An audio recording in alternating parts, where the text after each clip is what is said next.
Va yana bitta unga qo'shimcha savol, ko'proq investitsiya deganda O'zbekistonda biz ko'chmas mulk tushunamiz-da. Ko'chmas mulk tashqarisida boshqa instrumentlarni rivojlanmasligining sabablari nima bo'lishi mumkin va ularni nima qilsak, boya jahon standartlariga to'g'ri keladigan investitsiya turlariga qo'lga kiritsak bo'ladi. Ko'chmas mulkka qaraganda boshqa loyihalarga tikish imkoniyatlari hali kam. Lekin shu bilan birga katta imkoniyat ham aslida. Chunki hali oson bo'lmagani uchun O'zbekiston kompaniyalariga pul tanqisligi O'zbekistonda hali katta. Ya'ni biznesga qon qarasak pulli. Biznesga pul yetmaganligini hisobiga pulning qiymati baland O'zbekistonda. Va shuni hisobiga ham daromad ko'rsatkichlari ham O'zbekiston biznesida nisbatan dunyo bozoriga qaraganda baland. Qaytanga katta imkoniyat aslida. Albatta.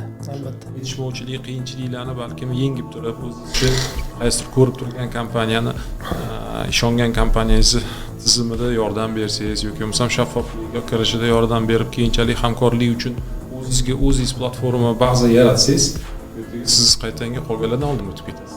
Shuning har qiyinchilikning orqasida